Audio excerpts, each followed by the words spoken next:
Crossed Lines, A Love Unexpected. Chapter 1. Routine Lives and Silent Distance. The sun beamed through the wide windows of a suburban Chicago home, bouncing off polished countertops and gleaming appliances. Emma Caldwell stood in the kitchen, mindlessly stirring her coffee. She stared into the mug like it held the answers to all her questions.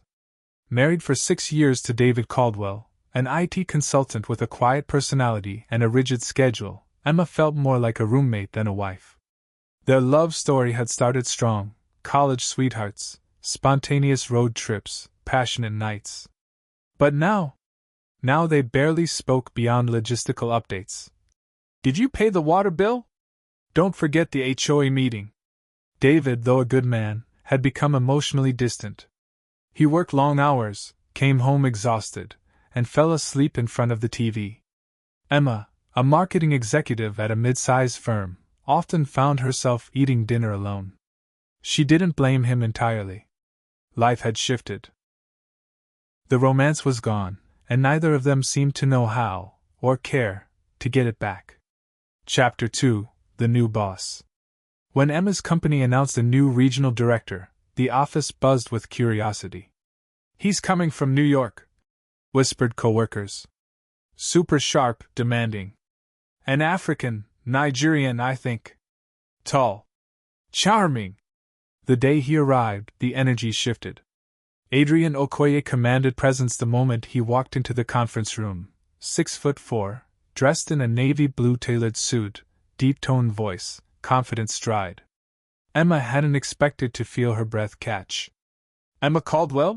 He extended his hand after the staff meeting. "I've read some of your campaign work. Impressive. Looking forward to collaborating." "Likewise." She smiled, surprised at her own nervousness. In the weeks that followed, Emma found herself enjoying work again. Adrian was inspiring, focused, warm, but also witty, with a laugh that lit up a room. He asked questions. He listened. He noticed details. Her choice of necklace, her shift in hairstyle, her ideas in meetings. He made her feel seen. Chapter 3. Dangerous Conversations. They started sharing late-night texts about work, which slowly became personal. Adrian: "Ever feel like you're just surviving, not living?" Emma: "Every day lately." They had lunch together more often, started lingering after meetings, and sharing inside jokes. Emma knew it was wrong, this flutter in her chest every time he looked at her. But after years of emotional starvation, Adrian's attention felt like oxygen. One rainy Friday, he walked her to her car. "You look tired," he said, holding her umbrella. "Yeah. Just life." Adrian looked at her, his expression soft. "You deserve more than just life, Emma." She didn't say anything. She didn't need to. Chapter 4. The affair begins. It happened on a business trip to Houston. The company had booked them into the same hotel, different rooms, of course. But one evening after drinks at the bar, they ended up in his suite. No words were needed. He kissed her slowly, carefully, like she was something to be cherished, not owned. That night was electric, years of repression unraveling in a moment of heated surrender. She woke tangled in his arms, guilt coiling in her chest. "This can't happen again," she whispered. But it did. Again and again. Chapter 5. 2 Lives. Emma lived 2 lives, one at home, pretending everything was fine, the other at work, stealing kisses in hallways and sneaking out for weekend getaways under the pretense of client meetings. With Adrian, she felt alive. He talked about dreams, about traveling, about culture and poetry. He introduced her to Nigerian food, to Afrobeat music, to parts of herself she didn't even know were sleeping. But the guilt festered. David wasn't a bad husband. Just empty. He didn't notice the change in her. Or maybe he did, but didn't want to confront it. Chapter 6. Discovery. One night, Emma forgot to log out of her email on the home laptop. David saw a message from Adrian. Not explicit, but intimate enough to raise alarms. He didn't confront her immediately. Instead, he watched her late hours, her distance, her emotional unavailability. Eventually, he asked, Emma, is there someone else? She froze. What? No. He didn't believe her. But he didn't push further either. Until the day he followed her.